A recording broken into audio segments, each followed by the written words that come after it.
don't stop and look around once in a while, you could miss it.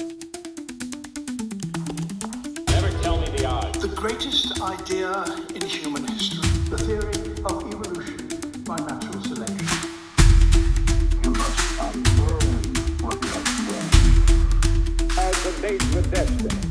In order to be able to think, you have to risk being offensive. We're living in captivity, and it's time to break free. Welcome to A Wilder Life with Eric Edmeades. If you've ever felt overwhelmed by the endless noise around supplements, fitness routines, or biohacking trends, today's guest is someone who can cut through all that with clarity and purpose. Dylan Gemelli is a certified trainer, cellular health coach, integrative health practitioner who's built a loyal community of over 1.6 million people. And so I think today we're going to have some fascinating conversations about modern solutions to ancient problems. Dylan, super glad to have you on the show. Welcome. Hey, thanks for having me, brother. It's always great to be here and to talk to audiences like yours, and let's do it.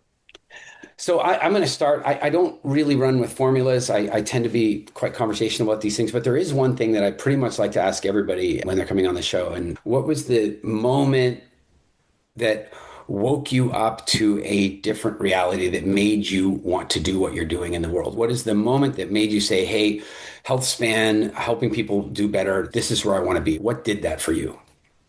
Well, unfortunately, in a prior instance of my youth, I was quite selfish, and I put myself into a lot of bad positions because I was very Dylan first.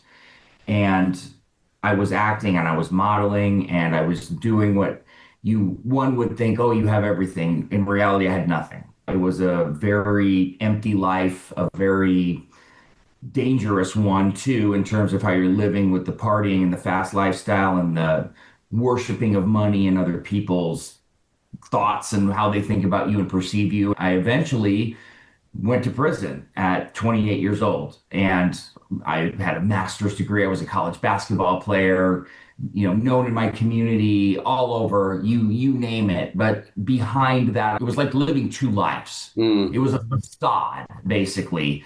And I had convinced myself I was doing great things, but internally I was not. And, we all know that. Okay. Nobody doesn't know that. You can put the blinders on, you can lie to yourself, but we all know. Anyway, long story condensed. I was reduced to nothing. And when I tell you reduced to nothing, I mean, for 2 weeks, I was sleeping underneath somebody in prison for murder. Okay. And I'm just finding myself sitting there going, what am I doing here? How did this happen? And trying to find answers. And, I had a 15-year prison sentence, and by God's grace only did 2 years. And the laws are quite different in Iowa, and the way they work their timing. Anyway, I did what I had to do. I put in all my time. I did everything that I could possibly do to fix myself. And upon exiting there, that's when everything started to come together. I started studying nutrition when I was 11 years old, and partially because I had an eating disorder and partially because I was fascinated with it. I was a 4-sport athlete. And as soon as I got out of high school, I started to play college basketball, but I became infatuated with not so much bodybuilding, but training and learning the body. I was training people without a certification, mind you, but highly intellectual on all facets of working out. I was studying kinesiology, biomechanics, basically exercise science in college, which I then transferred into business. But anyway, upon that time, I got into different bodybuilding and health forums, and that's when it started. And from there, it went from me doing YouTube videos on steroids and peptides, which I discovered in 2011 that nobody knew about. And it basically evolved into losing a few YouTube channels, finding my way, millions of subscribers, come, gone. And, it became a very toxic environment. The bodybuilding community and environment's quite toxic in the supplement industry. And last year, I got the opportunity to speak at the Mr. Olympia, finally my big break, from being an influencer to being on stage with practitioners, doctors. And that's when I got found by STEM Regen, which was in the biohacking community. They were there sponsoring Monica Brandt, who was a former Miss Olympia, and I was invited to be a co-host with her on her podcast. And that's where they found me. And from there, Brother, when I got home from there, I started to research into them, and the rest is history. That's when I was realized this was what I was meant to be doing. This was God's plan. This was what I was put here to do. And since then, I've become a cellular health coach and integrative health practitioner. I went to Harvard. Right now, I'm enrolling in Arizona State to study neuroscience. And so this is what I've become, basically a servant to the people, to be as versatile in the amount of knowledge I have so that I can talk about everything, because health is so much more than just nutrition and fitness. It's mind. It all correlates into one. And once you piece it all together and figure it out, I mean, you can thrive and you can live a very long time. But it takes so much understanding to piece it all together and understand it. And that's what I'm doing right now. You know, I'm always fascinated by the various solutions that we come up with for the variety of problems that we're facing at the moment. And only when they fail or they're unavailable do I then move to a more modern thought process. Actually, in London at the Health Optimization Summit, and STEM Regen was there. It was the first time I ran into them as a company and sort of have been looking into their work. One of the concerns that I have about a lot of what's happening in the biohacking / longevity sciences world is a lot of shortcutting, people going, well, I've got this problem, so I can take this pill. I mean, at the low end, it's I can't handle lactose, so I take Lactaid and then I can still drink the milk. And I'm thinking, yeah, but maybe your body didn't want it. Like maybe, and of course, at the higher end, you have like, okay, well, I've got this problem with my shoulder, so stem cells are going to treat it. And I go, yeah, but you're carrying 30 pounds and your blood sugar is way off. What's your take on that? Like, are we approaching at a point from a technology perspective where lifestyle really won't matter anymore and we can just fix it all with nanobots and AI, or, where do you fall? And that's where the fine line comes into everything, because no matter what we do in life, the intentions may start one way, but people always come along and take said intentions and wreck them because of money. Mm-hmm. It always comes down to money. I think there's some things that are either out there on the horizon that are magnificent, that do some things that are absolutely amazing. If I didn't believe that, I wouldn't put myself into the situation. However, you are absolutely correct in more ways than one, and I will explain why.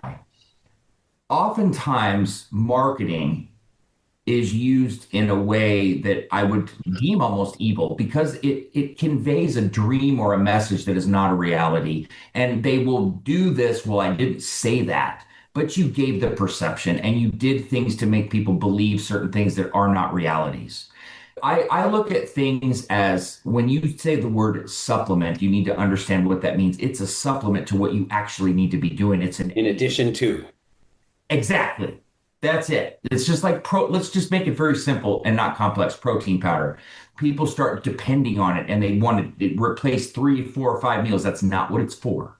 It's like, man, maybe you had a rough day, you missed a meal, or maybe you're like, you got a goal and you're trying to get a little bit extra. It's not to be reliant upon it. If you can take all of these things. It's like I used to when I trained bodybuilders and they thought that they had to be on steroids and we got to do this, we got to do that. And I said, look, there's a 3-prong approach here. You got your nutrition, you've got your fitness, and you've got supplements, steroids, whatever it is. Diet's about 75 to 80% of it. The training's another 15 to 20, and the very little bit that's left over is going to get you over the edge. Don't be reliant on any of these things. Use them as tools to help you if you're either stuck or, to alleviate some of the problems that you should also be treating in another way, like you talked about. If I start giving somebody these Band-Aids to wounds, it's not going to fix anything. It's only going to procrastinate what's inevitable, right? I always tell people you're just delaying the inevitable. It's like telling a lie that you're going to eventually have to fess up to. It compounds and it compounds, and ultimately it's going to be worse. It might be okay right then, but it's going to be worse. So you are absolutely spot on. And that's what I try to do. I help people sift through the nonsense.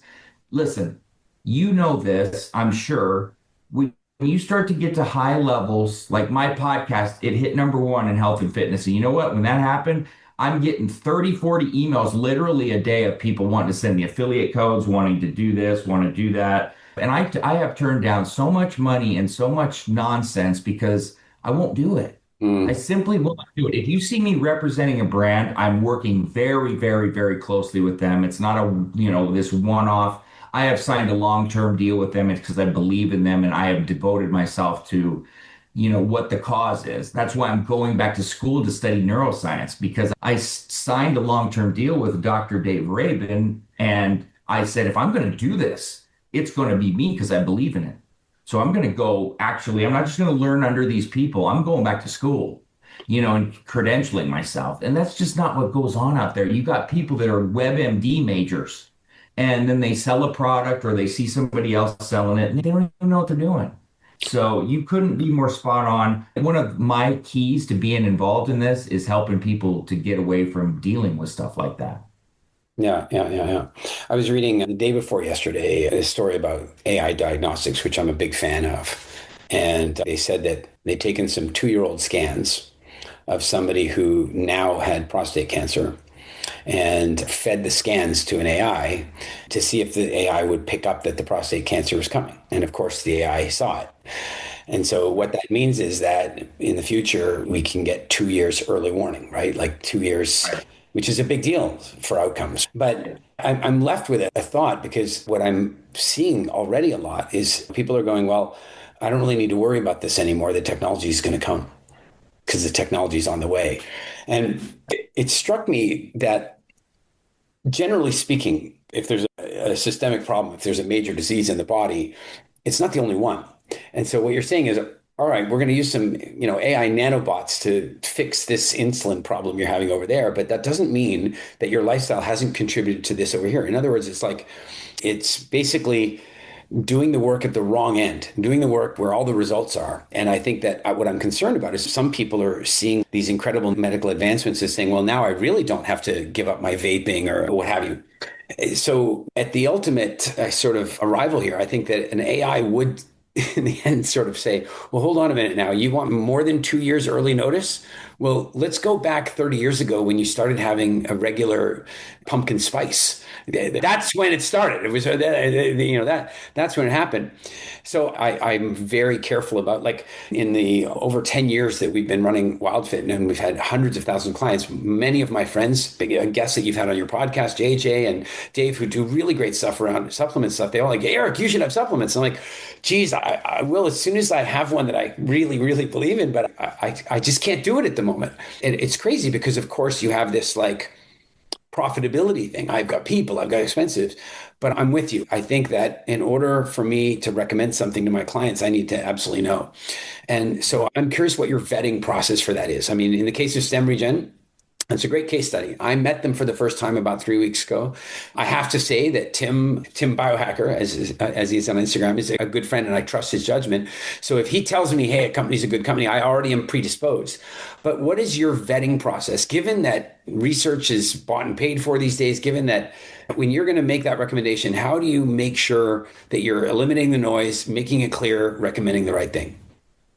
See, I'm a little different in terms of how I do everything. Everything that I do requires a ton of one-on-one with the people before I do anything. So I am very big on communicating and discussing and seeing mannerisms and learning about the person that has created the product. I don't do anything without meeting owners first and foremost. I don't work with people that don't share the same kind of vision or values that I do. So it starts there before I even mess around with the product. So if you came to me and said, Dylan, I want you to do this with my product or whatever, I've got to meet you and talk to you before I even care about your product. Of course, it has to be something that interests me to, kind of draw you in, but that's first. That's step one. And then I can tell how much you have put into it, how much you believe it, how much you actually know about it. Because listen, there are some people that are great at bullshitting, but with what I've gone through and what I've been through, pulling that on me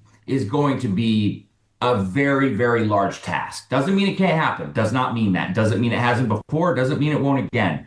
But it's going to be a difficult one. So that's where I kind of get a feel for everything. Then it's like, okay, let's take a look at this. So like my biggest partner is Timeline, and that's the urolithin supplement.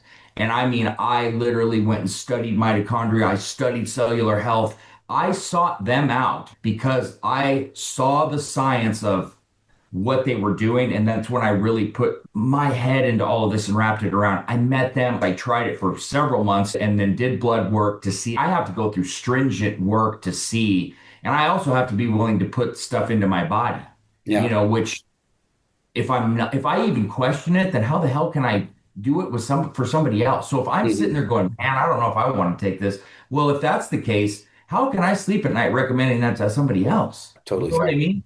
So these are things that I think about on myself. See, I'm really good at putting myself in other people's shoes, which is one of the things I learned over the years of being more spiritual, learning about how to be a better man and a better person. But you have to take that into business.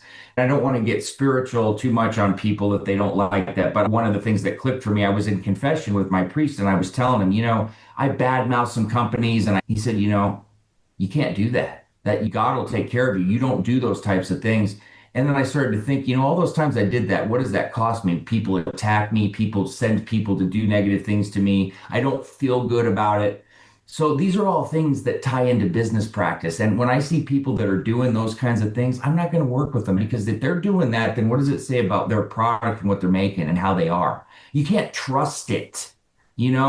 I'm pretty damn stringent. That's why I only have very few partners that I work with. My stuff kind of all ties in together that I work with. It's all correlated to anti-aging and long-term health and how it comes together to build that. I don't do all of this other nonsense. I just don't do it. All right, let's get a little practical. I know that you've been fascinated by and intrigued in things like peptides and hormone replacement, that kind of stuff. So talk me through your average client walks in and says, I'm starting to feel like I'm getting older and I want to slow that down, maybe reverse it a little. What are some of the protocols that you're particularly excited about that you would be inclined to recommend? So it's strictly person to person dependent. I'll tell you the most common thing I get is like men in their middle 40s up to like 60s. And they all, I get this so often. Should I get on TRT? I want to get on TRT. I need testosterone. I'm tired. I'm sluggish. I'm having trouble losing weight. And these are symptoms of low testosterone. But a lot of guys come into me and, they have never done any blood panel. They've never looked at anything in detail. So people come to me to fix things, that's what I do. I find intricate details when you got a problem. So let's say you come to me, Eric, and you say, Dylan, I'm feeling all these symptoms. I'll say, all right, okay. And I'll take notes and I'll ask you some background questions. Let's pull some panels. Let's take a look at this. And so this is a common one. I'll look, and people always focus on their total testosterone number when you should really be looking at your free testosterone number. The total is important, but the free is going to tell me everything I need to know. So let's say you got a decent to maybe even a slightly lower total, but your free is really bad.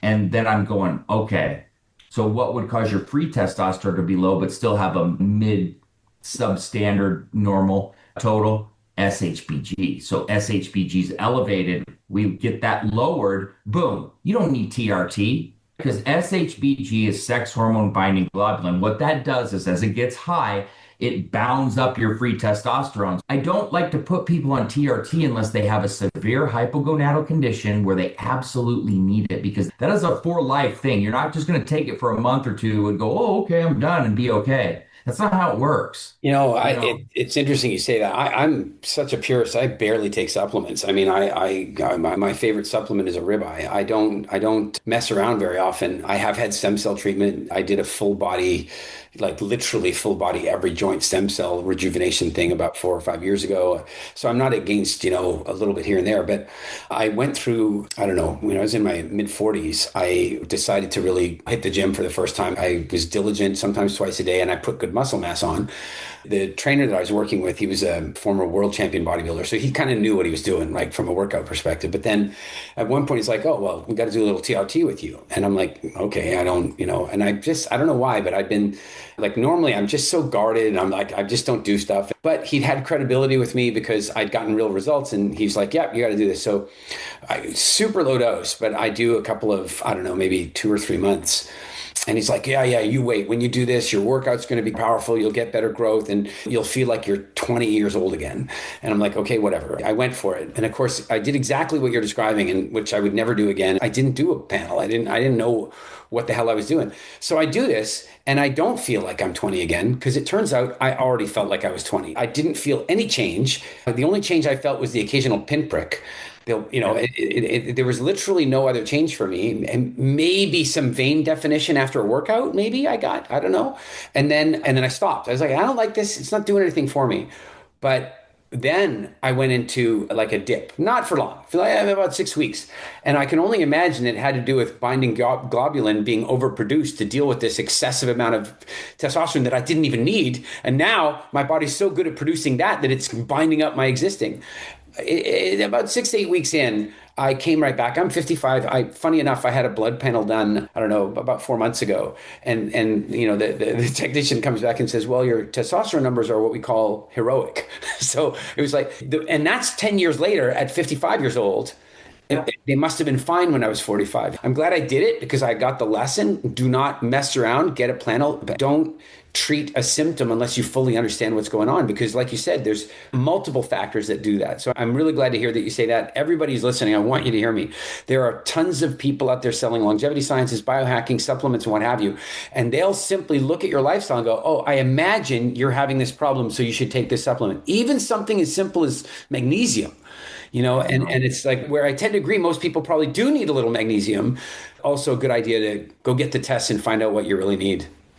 Well, and therein lies another problem. I'm going to go back to TRT in a second, but your point there, a lot of times people do that. They start overloading on things like magnesium or potassium or electrolytes, and then boom, irregular heartbeats, having like these crazy thoughts. Like that's when you have electrolyte imbalances, it skews everything. And people all live under this more is always better concept. And I have been struggling with that with people for 15 years. Yeah. And the more you live by that, the more problems you're going to have. This is a marathon. It's not a sprint. There are certain instances where things may be a sprint, but this is not one of them. Longevity, it's a marathon. I've overcome a lot of this where we want everything right now. And that's just not how things work. Sometimes it takes effort more than others. Sometimes it takes patience more than others. But that's how this works. Now, with the TRT thing, if I told you the amount of young guys that want to get on TRT that have no understanding or concept of what it does, that I lecture for free, like guys that come over that were washing my car or guys I run into, because I get stopped everywhere talking about this. And I always take the time and get down into it. But let me just break this down quickly for you. When you take exogenous testosterone, meaning that it's coming in from an outside source, and you overflow your body with it, your body then thinks that it doesn't need to produce it anymore. And I'm trying to And your body has to produce more binding globulin to deal with it. Yes. And I'm trying to say this without all the jargon and keep it very simple. So when your body thinks that it has to stop, that's what's it termed suppression, or like bodybuilders will say, we're shut down. Okay.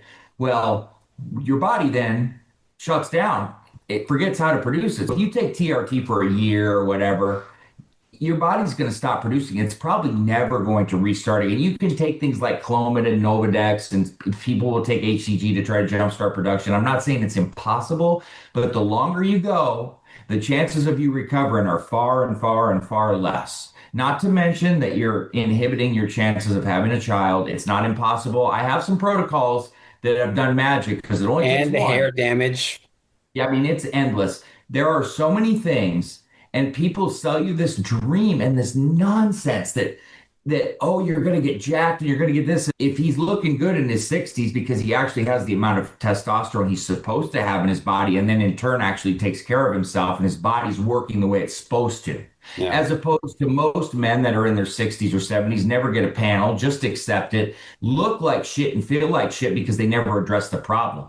So there's that misconception, and a lot of it's what you said, these clinics, they come up everywhere and they just put, I have people come to me that said, oh, well, my clinic put me on this, this, and this. And they were like, well, we had a 500 or 600 testosterone score. And I'm just like, hopefully I can save them in time. And it's just the things that people do to other people. And sometimes, you know what, Eric, I don't think the people that are making these recommendations, some of them don't even know with the harm they're causing. Some of them do, for sure. Some of them don't. That's even worse because they're out there blindly putting people on things just to make a buck.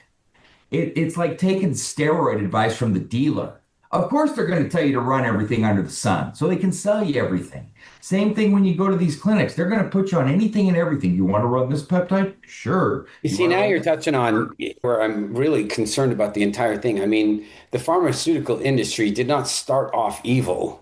You know, it started off with a purpose, and then they started having to choose outcomes to satisfy pension holders and shareholders. And the next thing you know, you've got, I mean, if I remember reading correctly, Pfizer is demonstrably one of the largest criminal organizations in the world. They paid $3.2 billion in criminal, not civil, criminal fines and penalties. Like that's equivalent to 1 million years in jail. It's insane.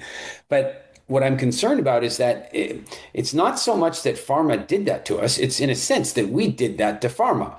Like, I know pharma has its evils these days, but the reality is they were giving us what we wanted. We wanted shortcuts and we wanted easy solutions. We didn't want to have to change our lifestyle, all that kind of stuff.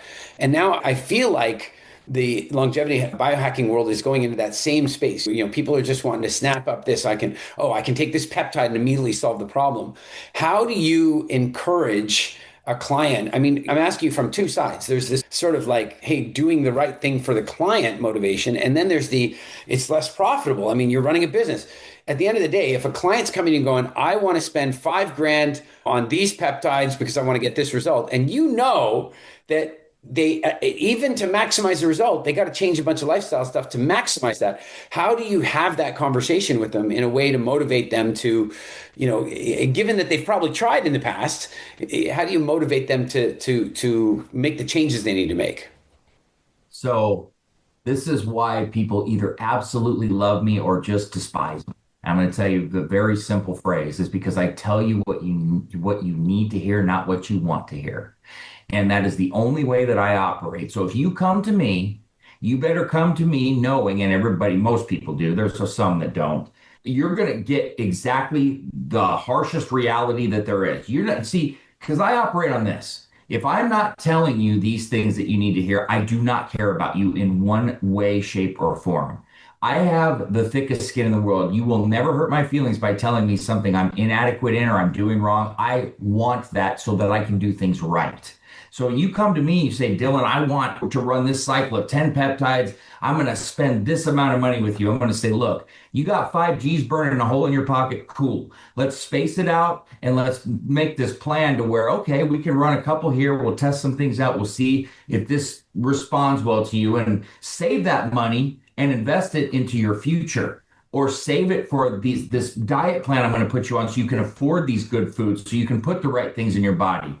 But don't be so quick to just throw money around, because most people you go to, you say, I got $5,000 to spend, they're going to spend every last cent of it. And then they're going to try to get more by putting you on more stuff or putting you on subscription plans or whatever. Mm-hmm. I don't do that.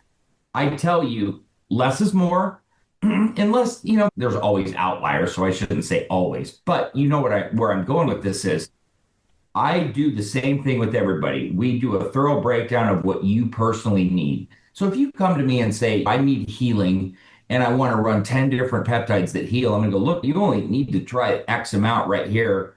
And they're synergistic. They work together. Let them work and let's see. We can always add more, but if you do too much too fast, you're already screwed. So I always take that approach that's a little more conservative, where leave me the space to add more. Don't overwhelm me too much at first, because let's say you come to me and you want to run 4 different things and you got a bad side effect. Well, how the hell do I know which one's causing it? Yeah, exactly. I don't know. I can take a wild guess and maybe you got certain side effects, but a lot of these will have the same kind of side effects if you use too much. And it could just be the combination of things.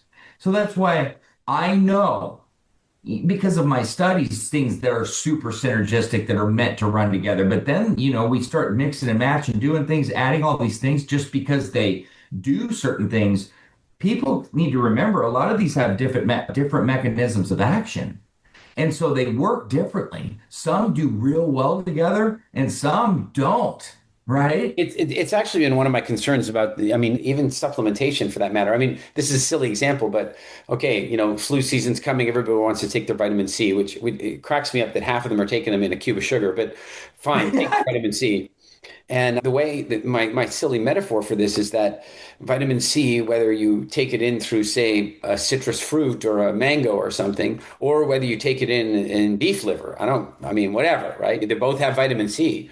But those two things are symphonies. The orange or the mango, that's a symphony. And it doesn't just have vitamin C in it, it has a suite of other things that we have for millions of years been taking in together so that the vitamin C has everything that it needs in a sense. And the same thing with the liver. We've been eating that liver and it's got a variety of other things in it.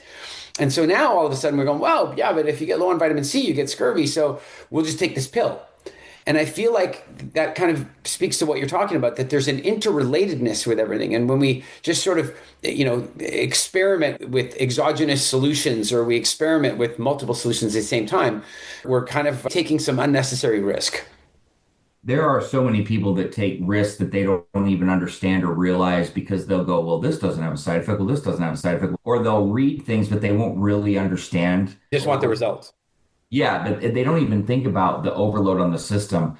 This, and I don't mean to keep going back to this, but these are some of my best instances of giving you the worst circumstances I've ever had, where the bodybuilders, they don't think about tomorrow. No. They don't care. All they care about is getting big right now without any regard for what goes along with it. And that's, I was always kind of like, I found a niche for myself, but I was in an area that really wasn't who I was. But I mean, I was doing so well and it got me so big. I mean, I'm not going to lie up here. It was not, I was doing something to further myself as opposed to doing what I was meant to do. I was helping people, don't get me wrong, but I didn't have the right motive, like I do now, where it's for everybody else.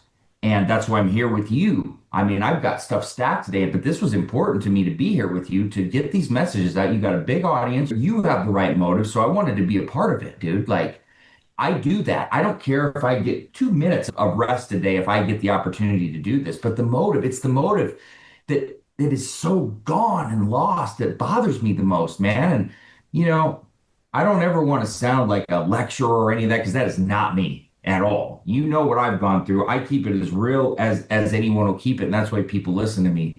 But finding people that you can trust is difficult. And people will trust people that tell them what they want to hear. You know this. You could go get some random person that wants to hear something so bad, they'll ask 99 people will tell them no, and one person will tell them yes, and they'll go, well, that dude said yes. Yeah, so yeah. That's just, Yeah, I see that a lot where you're like, there's 4,700 studies that say this, but I found one study that says what I wanted it to say, and now I can go that way. Speaking of that, I've been looking into various peptides, and my clients are often asking me about these things because they're bumping into them. And of course, Sure. With my lifestyle, even if I was ready and wanting to do that, they're bloody difficult to travel with. I'm talking injectables, of course. But I understand there's a bunch of advancements coming in the way of oral peptides. Have you had much experience with that? What are your thoughts? So I am extremely privy and deep into that whole world. I probably know a lot of things far ahead of time than most people. And that's just being blessed with who I know and working with so many different people that have been working on these for years. Because I started off working with all these underground communities and research chemical companies, which we can certainly talk about if you'd like to, because that will help people in terms of what they're buying and understanding. But there have been things being developed for several years. I've sat in on several conferences, worked with people very closely. I can tell you that there are things coming out that have been tested now for over a year on efficacy, sublingual, liposomal, creams. They're all coming soon. And I always have to see it and test it. I have personally used a BPC 157 TB500 cream that I love. And the less I have to inject, the better. Of course. But, it's just like there's a couple new oral forms of testosterone that have come out, Kaisertrex one.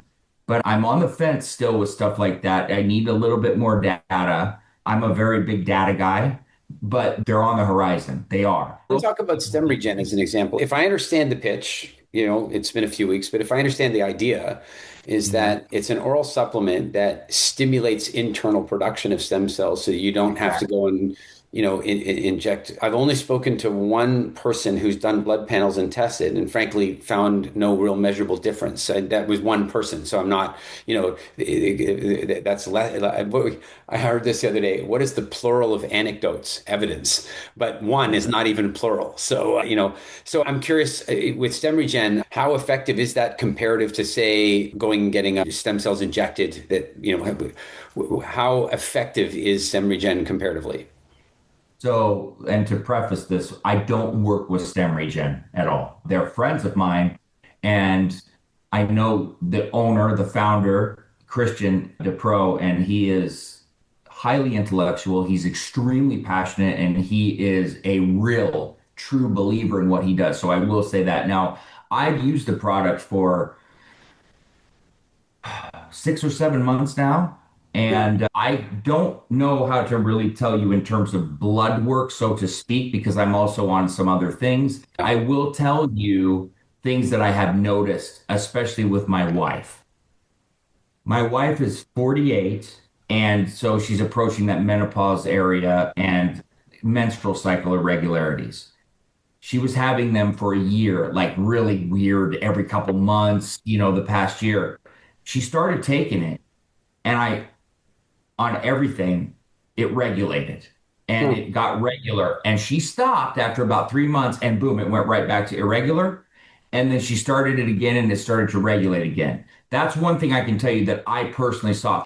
As I've been getting older and I've beaten the shit out of myself in the gym and everything, it's like bending down and getting up, just getting down and playing with my cat on the ground. It's become a hell of a lot easier for me in certain instances. So I think that it's helped me with certain aspects of that. But if you want me to sit here and compare it to actual injections, and you want me to look at you and tell you that it is anywhere near the same, then I would be the boldest ass-faced liar ever. There is no way in hell that you are going to tell me or to anybody else that is remotely the equivalent of it. Is it a nice, supplement? I think so.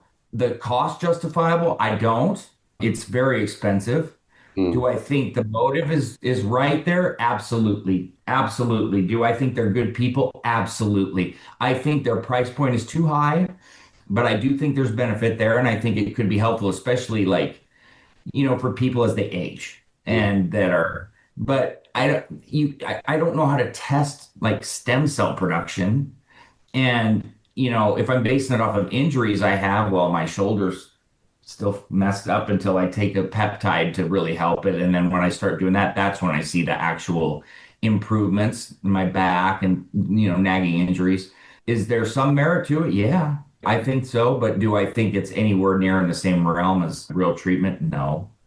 That's unfair to insinuate. It's just, Yeah, and I'm not sure they're making that claim. I think that No, they don't. I think it was Christian that I met, and I think even he was saying, like, look, if you have an acute problem and you need to super load up right now to solve this thing, but if you're looking for more of a maintenance or, like you say, more of an aging model, that might be effective. Yeah. Oh, yeah. Let's go the other direction. We've talked about the fact that there are some, say, unscrupulous things, and we've talked about, let's say, the only doing things when they're necessary and doing panels and stuff. Are there any sort of modern day biohacks or longevity fads that you are highly opposed to? The cold showers, cold plunges. I am not there. I'm just not there.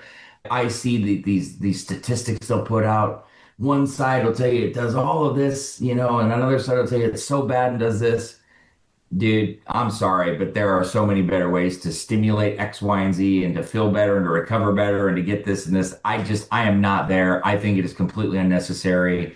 You lost me a long time ago on it. I've done it. It's like, man, there ain't nothing good about any of this. If you do it, cool. And if you believe in it and you think it's helping you, do it. I just personally, I'm not there. I'm just not. It's something I've thought a lot about because, I mean, look, we spent the vast majority of our growing up as a species in sub-Saharan Africa, and nobody had ice water. Like, nobody had snow. We didn't have any of that. So I'm not saying that that means we can't do it. I mean, they also didn't have Yeah. planes, and now we fly. But what I mean is, it certainly wasn't a routine part of anybody's life. And now people have turned it into this like routine thing. The only real benefits are, I think, that sometimes it's fun. The reality is sometimes it's fun, it's a fun thing to do with your friends sometimes, and you feel great afterward. And I think there is one benefit, and that is when you force yourself to do stuff that is uncomfortable, you grow Yeah. executive function. No, I I was agree. actually on JJ Virgin's podcast, and she asked me. We talked about that one day, and so she asked me to describe it, and I was like, you've got I have the metaphor of the anterior cingulate cortex. Executive function is like the captain, and you've got the body that's the crew, and the captain's like, get in the water, and the crew's like, hell no, and the captain's like, get in the water. And the crew's like, really? Do we have to? And then the crew finally gets in the water, and they're like, but we want to get out. We want to get out. And the captain's like, stay in the water. How long? 3 minutes. And the crew's sitting in there, but around about 2 minutes, the crew's like, this isn't so bad. Not so bad. Now, And then you after went, 3 minutes, the captain's like, you can get out now. And the crew's like, no, I think we'll do No. another 30. Then the body gets out and feels amazing. And a new relationship is established between the captain and the crew. In other words, you develop good executive function. And I think that ice baths, that's probably for me the best utility of an ice bath. But there are other ways to do that. that is a damn good point, and I thoroughly believe in that. I just don't think you need the ice bath. But Exactly. Well, I went for a run this morning. The captain and the crew had the same argument about that. Oh, but it is true. Putting yourself in uncomfortable situations is key. That's what helps us overcome so much. So that, from that perspective, I just want to make that so clear. I thoroughly agree with you. That's cool. So, how do people find you? How do they find you? How do they connect? So my podcast, Dylan Gemelli podcast, we hit #1 in health and fitness last week. Please go watch that. And I implore you to just listen to some of these guests that I have on. I try to bring on the most knowledgeable in all aspects of life. Instagram's my biggest spot where you'll get a response, but you can come and hire me on the Connect app. That's Patrick Bet David has that app where they hire experts. I'm on there to be hired for. There's multitudes of ways to hire me there. DylanGemelli.com is being finished now, and that's going to be just a huge space of information. And you can book me or come to try to get on my show and read and see YouTube videos I've done. That sounds great. Well, I appreciate you taking the time to be here. I spend most of my time researching natural solutions to the various civilized problems we face. But there's no question at this point that where natural solutions are unavailable or where they fail us, modern solutions are good. And then also, we're now at a place where there are some truly excellent optimizations as long as we don't apply them as shortcuts. So I appreciate you coming here to share with us about that. Thank you so much. Thanks for having me and for letting me get what I needed to get out to people. I appreciate it. You're doing great things, man. Hey, everybody, another really excellent episode here at A Wilder Life. And what I want to remind you of is that you are living in what might be the single best times that have ever existed for an individual, with more certainty and more safety and more security than we've ever had before.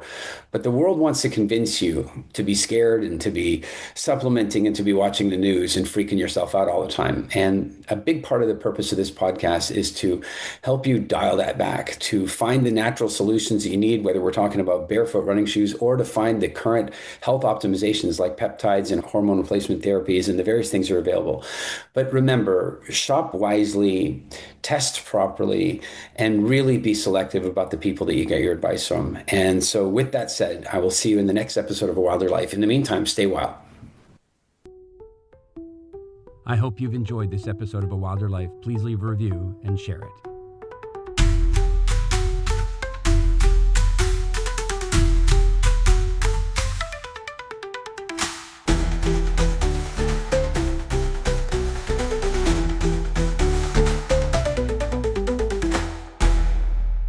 A Wilder Life with Eric Edmeades.